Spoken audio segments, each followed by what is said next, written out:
So here is another vlog. I've actually shot like 3 or 4 of them since I posted my last one, but I kind of left them hanging. Like I didn't close them off, so they're just sitting on my phone. When I can actually rehash the idea and finish the idea off, I'll probably re-record and post. So, what have I been up to lately? Working. If I'm not shooting, I'm editing. If I'm not editing, I'm sleeping. Red Bull has been a great friend of mine, and it's not a good thing. You really should not be drinking anything but water. I guess I drink like homemade fruit juice. That's okay. If you get your own fruit or vegetables, and you juice it, and that's all that's in the drink is literally fruit juice and water, that's a pretty healthy thing to drink. But like market bought fruit juice or things like that, like really you should only be drinking water, eating greens. But when you're tired and you're running on empty, I have my energy crutch, I guess. So what's on my mind? Well, plenty of things. First of all, let's do a little bit of motocross. Always like motocross. KTM. What the heck? Dude, the KTM crew just swept the podium out in Germany this weekend. Both podiums. I don't remember the names of the 250 guy. I think Paul Jonas is one of their 250 guys. So 2 of their 250 guys and a privateer on a KTM swept the 250 podium. And then their whole factory team swept the 450 podium. Hurlings and Cairoli had a great battle, which is really. I talked to Hurlings last year, and he said, he was learning from Cairoli and training with him a little bit.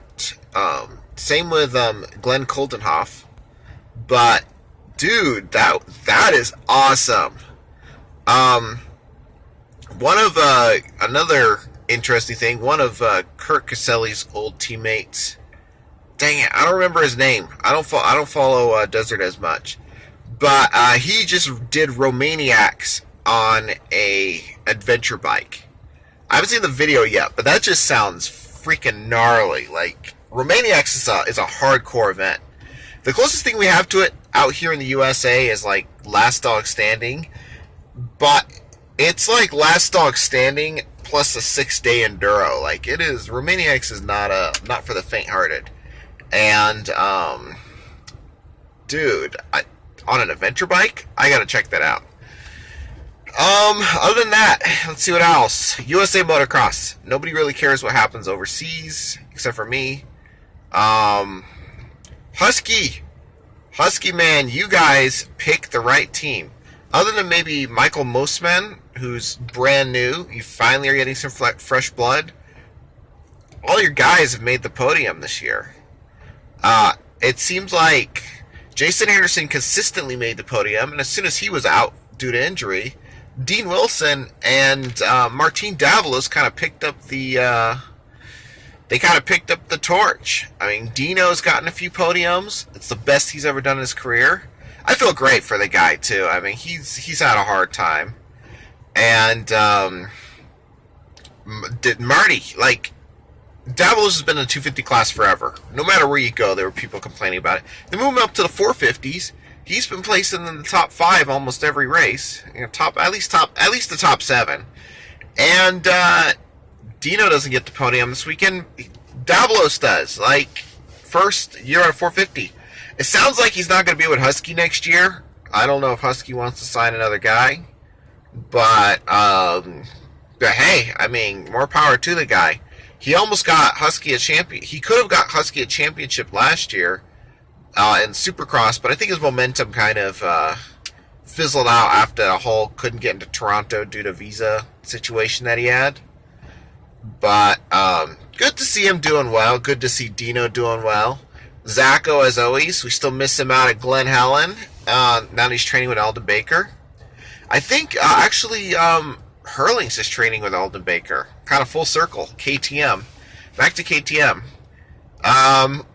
Which is funny because now that you think about it, KTM USA All three other guys have won 250 championships, and Marvin looks like he's going to win a 450 championship. Uh, Dungey's won a bunch, and Kennard, I think it was all mental. I mean, like you were saying, it's the injuries took him out from getting that last championship that we wanted to see from him. Kind of working with this lighting a bit, but dude, that was an amazing feat by KTM, and I wonder who's going to be on the team next year. For a while, I was predicting it might be Justin Hill. I don't think Kawasaki is actually going to move him up this year. But I hear people saying Barsha. I hear people saying Chad Reed. There's another name I hear out there. Brock Tickle. Out of all of them, I really don't think it's going to be Barsha. Barsha's a great rider, and he seems to ride up front. Actually, even this season, he seems to be out front a lot. But he always wads it. Every moto, he wads it, and then he hasn't made... Has he made the podium once this year? I don't think so. Last year, he made it a few times. But it's been a few years since he's done great. I remember in 2015, he was a title contender. And JGR is, I'm glad they're hanging on to Pike. I want to see Pike do better. Pike's going to get a new bike. We'll see how that goes. Okay, I'm done with motocross. What else occupies my time this year? Well, I always go to the U.S. Open to surf.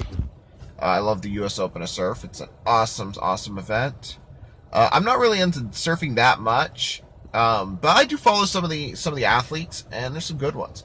On the men's side, I didn't really know most of the athletes. It's kind of funny. I mean, it's good to see Kehoe, the local guy in Huntington Beach, win. I've seen his name pop up, but I haven't really followed his career too closely. On the women's side, however, I followed a bunch of these ladies. And I was originally I was rooting for Fitzgibbons, but she got eliminated early on, kind of like last year. But she got eliminated by Courtney Conalog, and Courtney Conalog is a great surfer, and she's a local, and I've always rooted for her too. So I kind of was hoping for that Courtney versus Sage Erickson showdown in the final, but Sage eliminated Courtney. I think it's the semifinal. It's the last two heats, the last heat before the final, the second to last heat before the final. Sage eliminated Courtney, and she went on to win her first title, which is awesome. She's also a local from Ojai, not a Huntington Beach local, but local enough. But still, it's awesome. I mean, we got local kids winning, whereas in the last few years we've mostly had foreigners. I think maybe Tati's from Hawaii. Joanne, she's from France. But yeah, there's a lot of good surfers out there. I don't know as much about the sport as I do motocross. I could talk motocross for hours, but it's a cool sport, and the way that they scored is interesting. I think in the next few days, Surfercross is happening. I wanted to go out to Surfercross, but I'm broke and need money, and there's no money at Surfercross, so I'm probably not gonna go to Surfercross. But I'll get to look at the coverage on the websites, and hopefully see some good stuff. But yeah, Surfercross is coming up. Surfercross is actually run by JGR's Jeremy Albright, the team manager. Jeremy has done a ton of stuff, but apparently Surfercross is something that he started before. I think he was Emmig's mechanic first off, and then he did somebody, and then he did Bubba. He did somebody else, and then he did James Stewart. And then from there he moved on to team managing. I don't think he did anybody else, but either way, he started it way back when he was just a mechanic, and it's a really cool event. I did an article last year. It was so fun. I was hoping I could actually do it this year, but I still suck on a motorcycle, and I can't surf, so maybe next year. Well, I'm already running close to 10 minutes. Usually I make these things 10 minutes. But, should I throw out anything else? Maybe not. Maybe not this time, but maybe next time. But I've been super busy. More hard drives, cameras are starting to act up again, so I got to take those stupid things in. And maybe in a few weeks I can start talking some juicier topics. I've got some.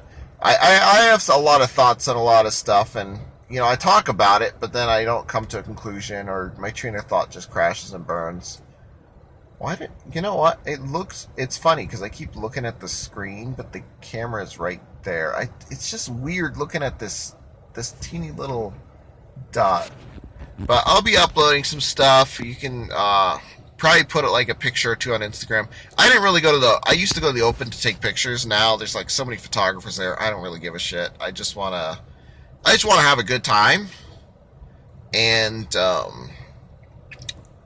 just watch some good competition and get some sun. And when you're a single guy, there's also other things to look at there as well. So you have a good time. But you try to keep it sane, try to keep it clean, and you know what? It's always a fun event. So some topics I want to go over in the future that are on my mind. I probably will go over a little bit of the responsibility of media and photographers in general. One video I halfway recorded is the fact that free society is only a result of Christianity. I don't think you can have free society or secular society without the concepts behind Christianity. Whether you believe or not, Christianity has played a fundamental role in our society and the development of our society, and just kind of overall the way people perceive things, perception, the way people react to stuff, herd mentality. I have ideas on everything. I don't know if they're valid or not, but you know what? You throw them out there. If people like them, they watch. If they don't, then they go to another video. Maybe I'll up my production values eventually. I have the tools. It's just getting the time. But now that I have a hard drive, I can empty off my computer and maybe beef it up a little bit. Talk to you guys later. Have a good one.